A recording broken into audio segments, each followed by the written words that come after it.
British consul. My dear girl, he left hours ago. But I must see him. Sorry, you'll have to come back tomorrow. Between 9:30 and 5. It says so quite clearly outside. But I must see him. Please, you call him for me. It's out of the question. He's attending an official dinner. Oh, then perhaps you can help me. I am Gerda Sandor. Nadia Sandor is my sister. Professor Sandor? Yes, I read about her escape to Britain. I want to follow.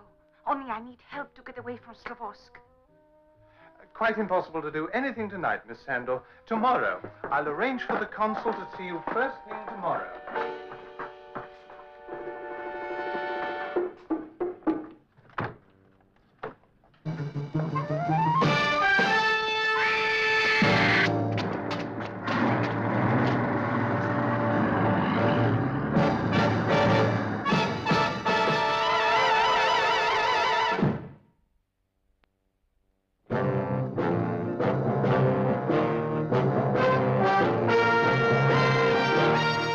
Every government has its Secret Service branch. America, it's CIA. France, Deuxième Bureau. England, MI5. NATO also has its own. A messy job? Well, that's when they usually call on me or someone like me. Oh, yes. My name is Drake. John Drake.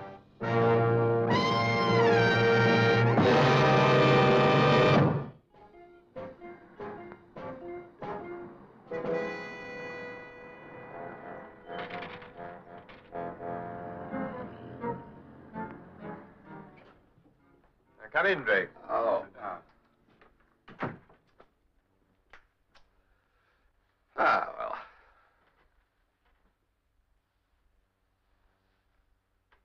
Well, you've taken your pause, Mr. Hardy. I'm very impressed.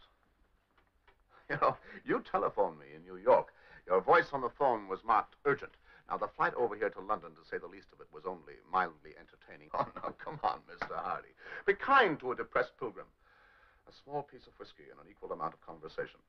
May I help myself? Yes, of course. I got a problem, Drake. Professor Nadia Sandor. I'm very intuitive. My extrasensory apparatus is highly developed and keenly sensitive to perceptions. That is why my jealous rivals call me the man with the built-in crystal ball. A clumsily phrased tribute, but fully deserved. Also, I happened to take a look at the file on your desk. Cheers. Well, what does your crystal ball tell you about Professor Sandor? The message reads, Yankee, go home. When the job is done, Drake. What is the job, Mr. Hardy? Clairvoyant powers failing, Drake? Oh, only my eyesight. I can't see down to the next piece of paper in the... And I was just beginning to think of you as superhuman. What's the problem? Well, as you guessed, Professor Sandor. She's a young woman of exceptional scientific reputation. She's a wonderful mathematician. She will undoubtedly join one of our advanced research teams if she's allowed to stay in this country. Why shouldn't she? Well, the method of her escape was a little too slick. It was almost contrived. See, unfortunately, the scientists in this country only know by reputation. She might easily be an imposter. Oh, now, you're a disease, Mr. Hardy. You're poisoned by your occupation. You must think that everything has to have an ugly twist. Many things have, Drake. I think you'd better see Professor Sandor. She's in there now. She's being questioned by a committee of scientists and security men, people who know a bit about her background, days of her youth. Come on. All right. And after your success in the national laboratories, you were sent from your home in Slavosk. And now, madame, will you tell us how you managed your escape to West Germany? Again. Very well. I was being flown from Slavosk to Eastern Germany, to the Scientific Congress. The plane developed engine trouble. The Eastern airfield was 30 miles away. The West Berlin airfield a good deal nearer. But the plane did land in West Berlin. It was not premeditated. The crew, myself, the other passengers, we were taken into a waiting room and made comfortable. The idea came to me suddenly. I had never been so close to escape before. The rest you know. You slipped out of the waiting room, contacted a West Berlin official, and asked for political asylum. And was granted it. And I have to thank you all for this. Professor Sandor, you're sure there was no complicity between you and the pilot of the plane? None. But if he had approached me, I would have agreed immediately. Are you aware that this engine failure was found later to be just a simple petrol block? Yes, I have been told this. Can you explain why they chose to land at an alien airfield when a few more minutes in the air would have cleared the trouble? I am not a pilot. Professor Sandor, your family, would you mind telling us something about them? My family. My mother was killed during the war in Slavosk. My father was killed during the uprising. You have a sister? I had a sister. She was only 9 years old when I was taken from Slavosk. I've never seen her since. I have given up hope. For me, she died many years ago. You are wrong, Professor Sandor. She's still alive.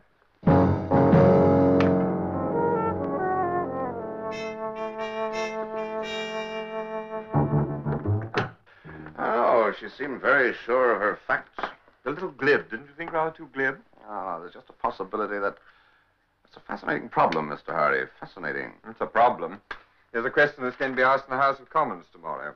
What assurance can the government give that Professor Sandor has passed all security screening and that her identity has been established beyond a shadow of doubt? Now, what would they do? I mean, supposing that is the real Professor Sandor, the first thing her ex-employers would do would be to try to discredit her, to prevent you from using her. I mean, wouldn't we do the same thing? I mean, supposing one of our scientists took it into his head to go over to the other side, wouldn't we do exactly the same? Haven't we done exactly the same? Yes, but Drake, there's no need for speculation in this case. Here's a signal from our legation in Slavosk. 2 days ago, a young woman applied there to be got out to London to join her sister. That young woman was Gerda Sandor. Oh, that's just great. We just wait until she gets to London, huh? Yes, but unfortunately, Gerda Sandor is in Vova prison in Slavosk. The state security police picked her up. Routine procedure. It's too bad we can't use her for positive identification. We can use her, and we will. Oh, how are we going to do that? It's perfectly simple. You will go to Slavosk, you will get Gerda Sandor out of Lvov prison, and you will bring her here to me. Oh, all right. Do you remember Mikhail Radek? Mikhail Radek. He will contact you in Slavosk. He will tell you the how and the when. Mike Radek. Oh, just fancy that. Slavosk and Mikhail Radek. Spy for hire. Sometimes saboteur. Constant provocateur. Services available to both East and West. Hates nobody. Loves everybody. Ready to kiss or kill, if the price is right. My sometime comrade, Mikhail Radek.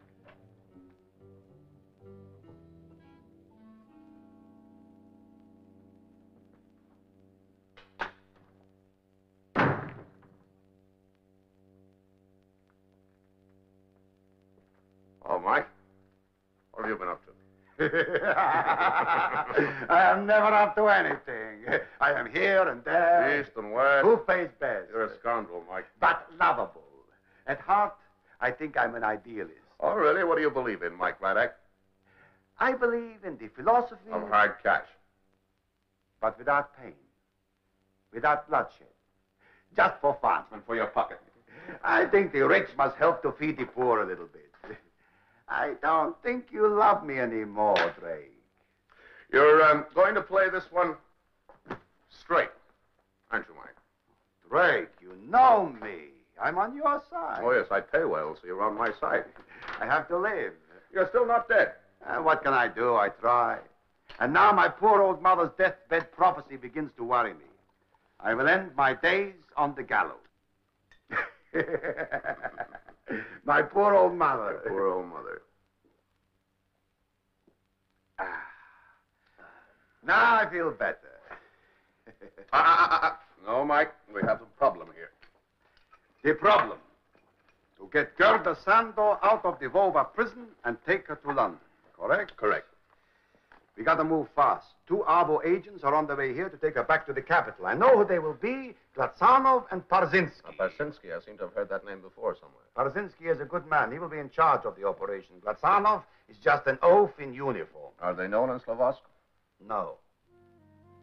You begin to see, huh? I begin to see. Glatsanov and Parzinsky will go by train from the capital. They will check in at the Hotel Plinka, where they will hang around until morning before securing Gerda Sandor. Parzinsky and Glatsanov will have a whole evening on their hands. They will be in the mood for a little foolishness. The foolishness will be arranged for them.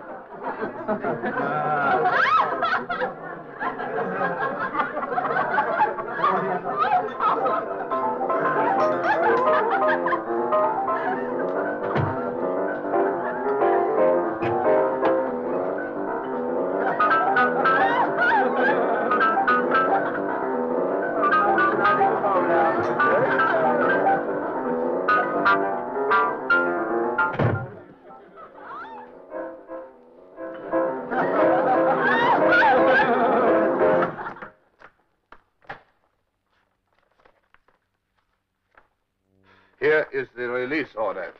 3 copies.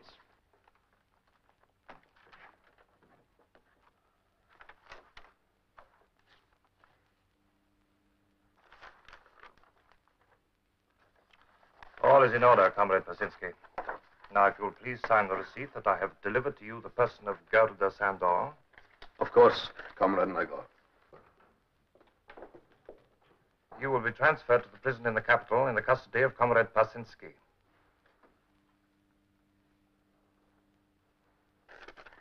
Thank you, Comrade Nygor. It's a pleasure, comrade. My very best wishes to Comrade Kosevsky. Of course. Take her to the car.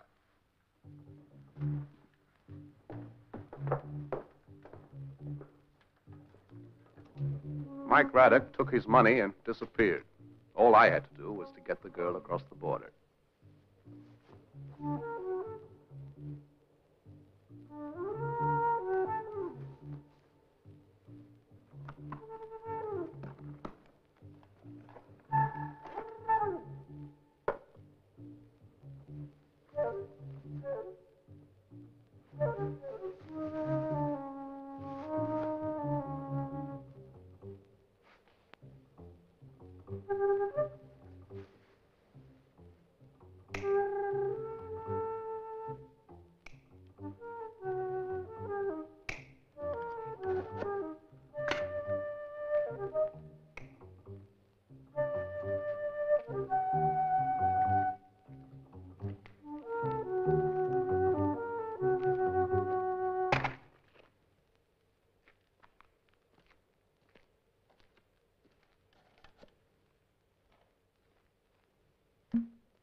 That was the last time you saw your sister.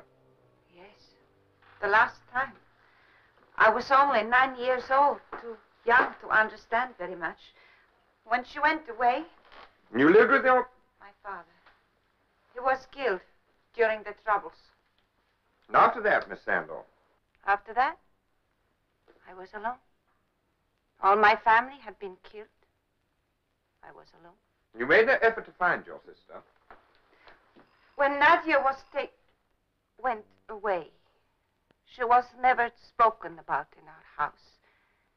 And didn't I hear about the escape, the aeroplane to Berlin? I thought she was dead.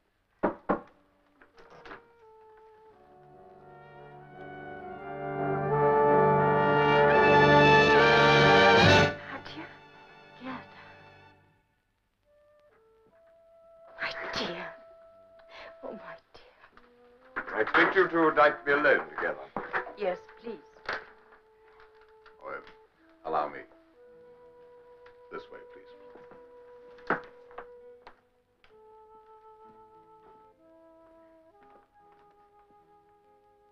Interesting gadget we had fixed up. Oh,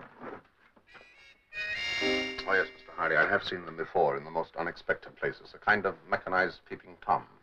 I didn't know where you were. If you were alive or dead. I tried to write to find you so many times. There'll be happier days for us, like in Ill. Ill? Yes, you remember. How we used to go to the brook. It was behind the house. And how we used to swim out to the raft together. But Nadia, I don't remember.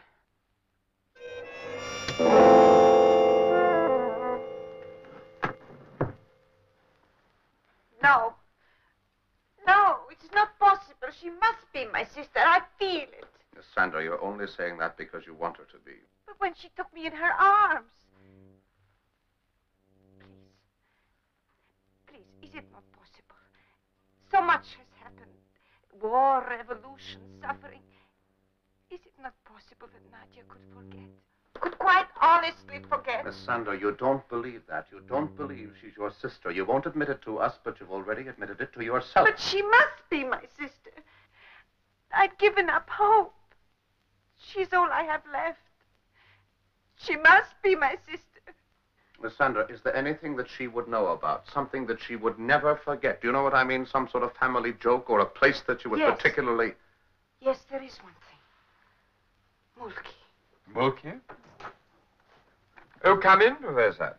You'll be happy to know that we've finished questioning your sister. She will be allowed to remain here in England. I see no reason why not. And are you satisfied about me? Not yet, Professor. There's one question your sister would like to ask you. Nadia, do you remember Mulki? Mulki? Of course you remember. How you cried when you went to the university and you had to leave him behind. It was so long ago. Mulki followed you all the way to the capital. And then when you came home from the university at Easter, Home for Easter, yes. you cried. And you said you would never leave him again. Gerda, I don't remember this man. Man? But Nadia, Mulki was your little spaniel. Spaniel?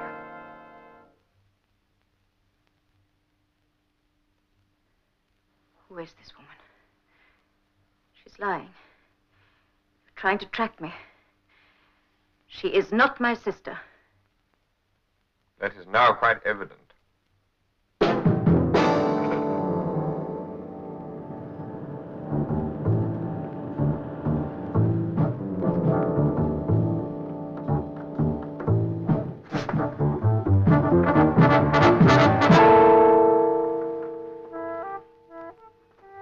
Professor Sandor, please.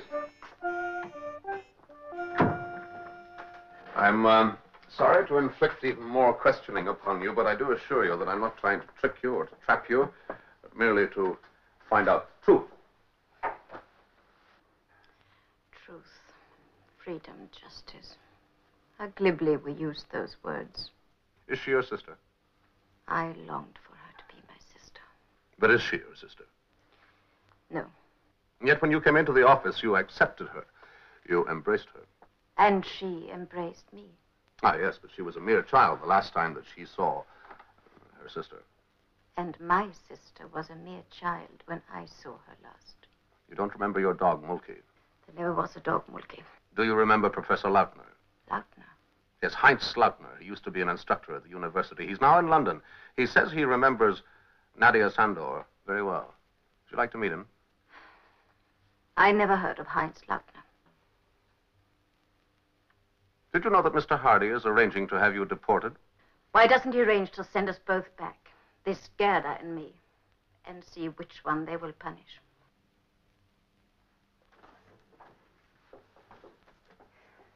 You know, I feel sorry for your Mr. Hardy.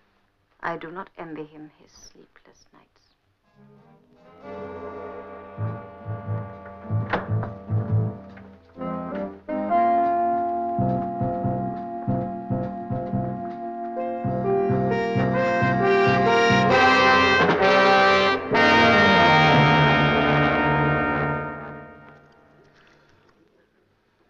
Thank you very much. What will happen to her? Oh, she'll be deported. Oh, no, you can't. You don't know what that will mean. It'll mean nothing if she's not Nadia Sandor. Yes, but I can't be sure. And Hardy can't afford to take the chance, not even if you're now prepared to swear to it. Oh, incidentally, does the name Heinz Lautner mean anything to you?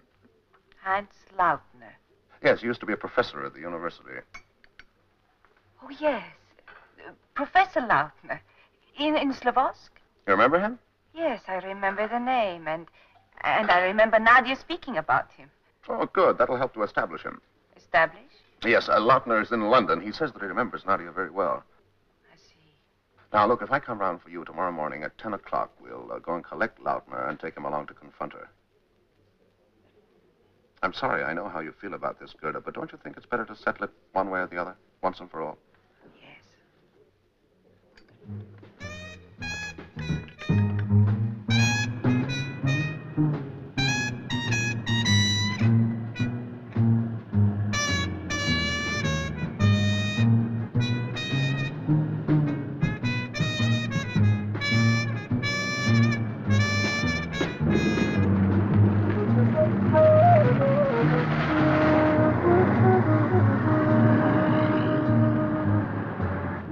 What you said last night, you were quite right. It's better to be settled once and for all. Yes.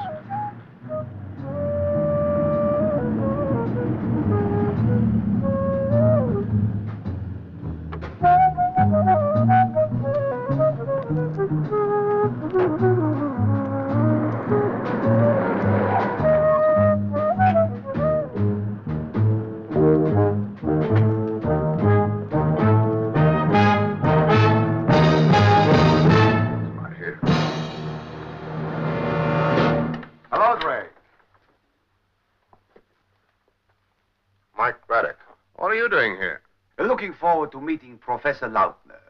And keeping a professional eye on a talented amateur. Shall we go inside? Yes. All right, Mike, let's go in. Oh, Mike. Mikhail, up to your old games again. Assignment, discredit Nadia Sandor. Have her sent back. Well, congratulations. You handled it very well, both of you. From you, I take this as a compliment. I suppose you have everything very carefully worked out, eh, Mike? Very carefully. Or just as a matter of professional interest, how are you going to keep up the deception after Lautner and I are found dead here? That is the next step, isn't it? Oh, not here. You must not allow these absorbing details to worry you. A car accident on the way back, something very simple. That's all right. Professor Lautner! You're wasting your time, Mike. It's empty. What? The apartment's empty. Professor Heinz Lautner won't identify Nadia because he doesn't exist. I'm sorry, Mike. It was a figment of the imagination. I invented him the way that you invented Nadia's charming sister. He's lying. No, I'm afraid not. But you made a mistake when you told us the apartment was empty. You just take a look out the window, would you? It's the most absorbing view.